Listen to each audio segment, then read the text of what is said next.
처음 토마스를 만났을 때 그 아이는 제가 육아 훈련 중에 보았던 평균적인 3살배기보다 눈에 띄게 작고 말랐습니다. 그의 옷은 너무 작고 더러워서 겁이 나고 불안한 표정으로 안절부절 못하고 주위를 둘러보았습니다. 그 사람은 사랑에 굶주린 불쌍한 아이를 제대로 돌보지 못하고 있다는 걸 알았어. 그래, 토마스 만나서 반가웠어. 그를 편하게 해주고 싶었어. 나는 열정에 이끌려 최대한 환한 미소로 그에게 인사했다. 토마스는 내 손을 꽉 잡았다. 그의 작은 손이 마음을 아프게 했습니다. 저는 메리입니다. 37세입니다. 저는 항상 아이들을 사랑했고 유치원 교사가 되는 꿈을 꾸었습니다. 또한 적어도 3명의 자녀를 갖고 행복한 가정을 꾸리고 싶었지만 제 자신이 그 꿈을 망쳤습니다. 항상 생리통이 있었지만 생리는 병이 아니기 때문에 부끄러워서 산부인과 방문을 피했는데 어느 날 검사를 받고 통증이 참을 수 없을 정도로 심해졌습니다. 자궁에 장애가 있어서 즉시 수술이 필요하다는 사실을 알게 되었어요. 자궁과 그것으로 내 아이를 가질 기회가 있으면 나도 유치원 교사가 되는 것을 포기했습니다. 다른 사람의 아이들과 계속 일하는 것은 너무 고통스러울 것입니다. 그때 나보다 3살 많은 제임즈가 내가 직업을 맡은 모든 것을 바꿨습니다. 내가 그를 만난 정규 회사에서 그는 나를 훈련시키는 임무를 맡았지만 그는 자신의 일에 너무 집중하는 것 같지는 않았지만 개인적인 전화와 문자를 받고 틈만 나면 채팅을 했습니다. 나는 그를 짜증나게 하곤 했지만 그런 일상적인 채팅 중 하나에서 나는 제임스가 그의 아내와 막 헤어졌다는 것을 알게 되었습니다. 그의 아내가 갑자기 어린 아들 토마스를 버리고 떠난 것 같았습니다. 나는 누군가가 자신의 아이를 그렇게 버릴 수 있다는 것을 믿을 수 없었습니다. 평소에는 무시했던 대화가 갑자기 중요해졌습니다.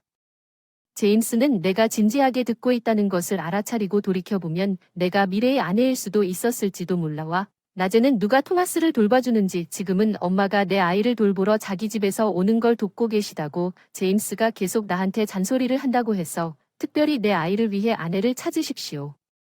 제임스의 엄마는 미니애폴리스에서 긴급히 도움을 주기 위해 급히 여행을 떠났습니다. 제임스는 미니애폴리스 농가의 둘째 아들이었고 농장은 원래 계획대로 이미 첫째 아들에게 물려졌습니다. 제임즈의 엄마가 어린 타머스를 농장으로 다시 데려가도록 하는 것이었지만 첫째 아들의 아내는 내가 돌볼 아이들이 있으니 둘째 아들의 아이를 돌볼 수 없기 때문에 다른 선택의 여지가 없다고 강력하게 반대했습니다. 엄마는 제임스의 아파트에서 토마스를 돌보고 있었는데 심지어 제임스의 시댁 식구들도 아이를 데려가기를 거부했고 누구도 그에게 그의 아내가 어디 있는지 말해주지 않았습니다.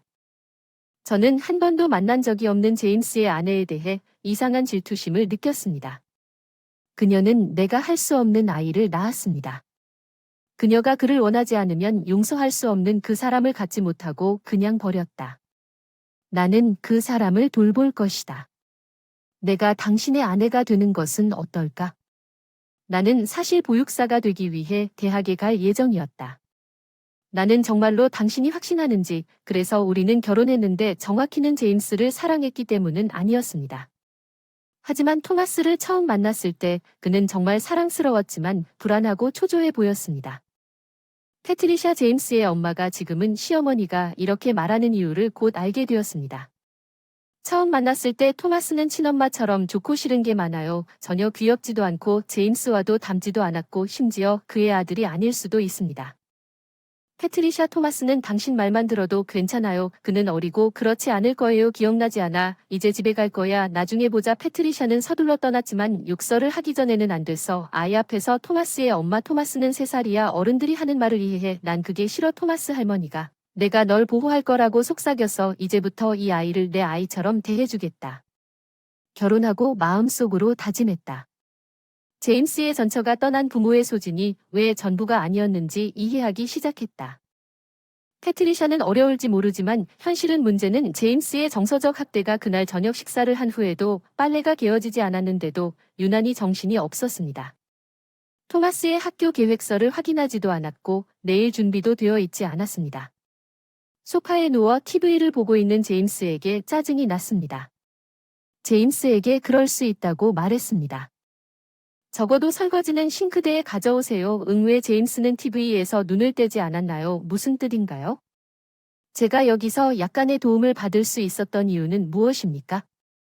더 이상 설명할 방법이 없어서 더듬더듬 말을 더듬었습니다. 잠깐만요. 좀 그만둬 메리. 나한테 집안일 좀 도와달라고 하는 거잖아. 일이 적어서 내가 쉴 수 있게 도와준다면 사무실에서 내 일을 도와줄 수는 없잖아. 그건 불공평하고 말도 안 되는 일이잖아. 자신이 옳다고 자신 있게 주장하는 모습에 나는 깜짝 놀랐고 한편으로는 그의 주장에 일리가 있다고 생각하기도 했고 그렇게 노골적으로 말하는 것은 인간적인 차원에서 틀렸다는 생각도 들었다. 조용히 장난감을 가지고 놀던 토마스가 두 사람의 접시를 조용히 모아두었다. 엄마, 여기요. 고마워요. 토마스 접시가 약간 흔들렸지만 그가 도와주고 싶어 해서 기뻤지만 그런 작은 아이에게 긴장감을 느끼게 한 것에 대해 죄책감도 느꼈어요. 제임스는 내 두 사람 모두에게 무관심한 것 같았어요. 감정과 토마스의 노력 당신은 집안의 일을 처리합니다. 나는 밖에서 일합니다. 당신은 전문 가정부 같으니 일을 제대로 하십시오. 제임스의 전 애인은 아마도 감정적 학대를 참을 수 없었을 것이고 제임스는 정말로 토마스를 신경 쓰지 않는다고 그가 말한 전부입니다. 전혀 펄리셔의 영향을 받은 것 같습니다. 제임스는 타머스가 그의 어머니와 비슷하지만 타머스가 그의 아이라고 생각하지 않습니다.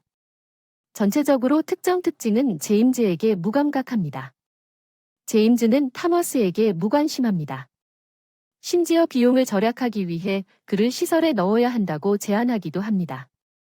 그리고 자유로워지세요. 적어도 그 사람이 고등학교를 졸업할 때까지는 우리가 그 사람을 돌봐야 한다고 대답했어요. 금전적으로는 괜찮게 기여할 거예요. 하지만 토마스가 여기 없었다면 난 결혼도 안 했을 거예요. 제임스가 항상 그랬다고 했던 집안일은 당신이 처리했는지 확인하세요. 더 이상 아이를 원하지 않았고 토마스에게 관심도 없었으며 그는 나를 초과 수화물처럼 대했고 가사와 육아에만 나를 소중히 여겼습니다. 정말 끔찍한 남자였습니다. 토마스를 이전의 삶보다 더 비참하게 만든다는 생각을 참을 수 없었습니다. 정말 불공평해요. 나는 내 아이를 절대 포기하지 않을 거예요. 제임스 그리고 나는 사랑을 위해 결혼하지 않았고 그는 이것을 이용하여 나를 속이려고 자주 늦게 나갔습니다. 일 때문에 임시 휴가를 냈다고 주장했습니다. 토마스를 새로운 삶에 적응시키기 위해 돌아가기로 결정했습니다. 나는 불쌍한 토마스를 보호하기 위해 무엇이든 하기로 결심했습니다. 애정의 굶주린 토마스는 나를 정말로 받아주었고 믿을 수 없을 정도로 사랑스럽습니다. 제임스는 토마스의 학교 행사에 한 번도 참석한 적이 없습니다.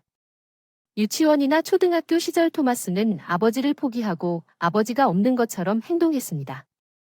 사람들은 종종 우리를 미혼모와 그녀의 아들로 착각했습니다. 제임스와 나는 단지 삶을 공유하고 있었지만 토마스와 나는 금세 진짜 가족이 되었습니다. 앞으로 15년 동안 고등학교 3학년이 되어 탑초이스 대학에 합격한 토마스는 봄이 오면 고등학교 졸업식을 앞두고 자립할 계획을 세웠습니다. 마지막으로 교복을 입은 그의 모습을 보며 안타깝게 눈물이 멈추지 않았습니다. 부모님은 행사에 참석하지 못하시고 온라인으로 시청하셔야 했습니다. 시대의 징조였지만 아침에 토마스를 보내고 나서 외로웠어요. 부엌에 노트북을 설치하고 일 시작 시간까지 하루 준비를 했어요. 나는 앨범과 어버이날 선물을 뒤져 아주 오래전과 아주 최근에 느꼈던 행복한 추억을 회상한다. 제임스는 희죽 웃으며 그동안 하우스미드를 틀어줘서 고맙다고 말했다. 넌 이제 쓸모가 없어. 이혼하자. 넌 정말 바보야. 남의 애를 위해 모든 걸 다 하는 거 알잖아. 내 인생이 편해졌어. 그 사람이 날 비웃었어. 눈물을 참았어. 정말 바보 같은 남자야. 오랫동안 기다려온 이 날 졸업식 웃기 전에 해결하자. 웃으면서 난 당연히 이혼하자고 대답했어. 내가 왜 널 15년 동안 참았는지 알려줄게. 내 대답에 제임스는 내가 집에서 만든 단순한 사람인 것을 참는 이유에 완전히 놀란 것처럼 보인다. 나는 사랑을 쏟아내기 위해 토마스를 보호하기로 결정했다. 애정을 갈망하는 아이는 인간의 예의에 불과합니다. 어떻게 자신의 아이에게 그렇게 냉정할 수 있는지 이해할 수 없습니다. 사랑을 좀 보여주고 있지 마세요. 토마스는 낯선 사람이 아닙니다. 제임스는 토마스가 이미 합법적인 사람이라는 사실을 잊어버린 것 같습니다. 결혼할 때 입양했어요. 입양이 무효화되지 않는 한 이혼 후에도 우리 관계는 그대로 유지됩니다. 또한 재산 분할을 제대로 처리해야 합니다. 저는 생활비를 충당하고 있고 토마스 등록금의 대부분을 제 수입으로 충당하고 있습니다. 재무 기록을 꼼꼼하게 기록하므로 저축한 돈이 거의 없다는 점을 고려하시기 바랍니다. 실제로는 돈을 나누는 것입니다. 제임스가 토마스를 위해 저축하라고 준 남은 생활비를 사용했습니다. 토마스에게 약간의 금액을 주고 있었습니다. 여기저기서 설거지를 도와서 얻은 돈이거나 이번 달 용돈입니다. 집안에 꼼꼼하게 적어 두겠습니다. 원장 토마스 이름으로 저축한 돈은 토마스의 별도 재산으로 간주되어 관리 대상에서 제외됩니다. 자산 분할 테이블 그게 제가 토마스의 재정적 미래를 보장해 온 방법입니다. 그의 교육보험도 곧 만기가 됩니다. 보험료가 우리 둘 다 이름으로 되어 있어서 분할할 재산의 일부이지만 제가 모든 것을 짊어지고 있습니다. 절차가 복잡해서 조금씩 금액을 꽤 높게 설정했는데 제임스가 쉽게 접근할 수 없는 돈을 점점 늘려가고 있어요. 게다가 토마스는 18살이고 법적으로 성인이 되었다는 것은 그가 스스로 계약을 체결할 수 있다는 뜻이고 토마스가 제임스로부터 법적으로 독립할 수 있도록 부모의 권위에 복종할 필요는 없습니다. 내가 이혼하면 토마스를 입양했지만 예전처럼 그를 보호할 수 없기 때문에 이혼을 피하고 싶었습니다. 적어도 토마스가 고등학교를 졸업하고 집을 떠날 때까지 제임스는 몇 년 동안 이혼을 제안해왔습니다. 이제 토마스는 나이가 많고 특히 20대 초반 여성과의 새로운 관계로 인해 관심이 덜 필요하기 때문에 나는 내 유용성보다 오래 살았습니다. 클럽에서 뻔뻔하게 이혼을 요구하고 있어요. 그녀는 나와 결혼하고 싶어 해요. 내가 애원했다고 하더군요. 토마스가 졸업할 때까지만 기다려주세요. 그러니 제임스가 졸업식 날 이혼을 암시했을 때 당신이 클럽에서 핑핑을 찍은 것은 놀라운 일이 아니었어요. 낸시가 그런 걸까요? 만약 그녀가 지금쯤 법원에 특별 배송을 받았다면 그 특별 배송은 나의 보상 청구와 그의 여주인에 대한 이혼 소송이 포함된 법원의 법적 문서입니다. 그녀의 이름을 어떻게 알 수 있습니까? 나는 당신의 거의 모든 일을 알고 있습니다. 제임스는 당신이 아니었습니다. 그 사람 생일이라 형사까지 고용했으니까 은밀하게 그 사람 휴대폰 비밀번호 해독도 쉬웠고 증거 수집도 쉬웠는데 사랑하지도 않고 보상과 이혼 신청을 하겠다고 하더군. 이건 상호 이혼이었어. 애인과 결혼하려는 건 너야? 일방적인 결정이라고 말하고 싶네. 이혼 소송으로 손해배상 청구할 게 객관적으로 보면 누가 잘못한 게 뻔하지 않나? 제임스가 나를 가정부처럼 대하고 사랑이 없다고 주장하더라도 여전히 법적으로 부부는 이혼 소송에서 그의 여주인에게 손해배상을 청구할 수 있고 제임스는 실제로 도덕적으로 나쁜 남자를 상대할 때 직접 서류를 받게 될 것입니다. 당신을 괴롭힌다면 당신이 법원이나 변호사 같은 중립적인 제3자를 개입시키지 않는다면 그 사람이 어떤 이기적인 말을 할지 결코 알 수 없습니다. 당신은 내가 이혼을 제기할 것이라고 기대했을 수도 있지만 나도 준비를 해왔습니다. 내일부터 새 아파트로 이사해요. 우리 변호사들한테 얘기하자. 그리고 가장 중요한 건 내가 졸업식을 보러 가는 거니까 감히 방해하지 마라. 제임스는 내가 무릎을 꿇고 주저앉는다. 내 요점을 강조했다. 그 사람은 정말 내가 아무데 가도 없이 그 사람을 떠날 것이라고 생각한 걸까? 그 사람이 말한 대로 정말 바보야? 나중에 졸업식 후에 나를 과소평가해서 후회할 거야? 토마스는 꽃가게에 들러 꽃다발을 나에게 건네준다. 내 거.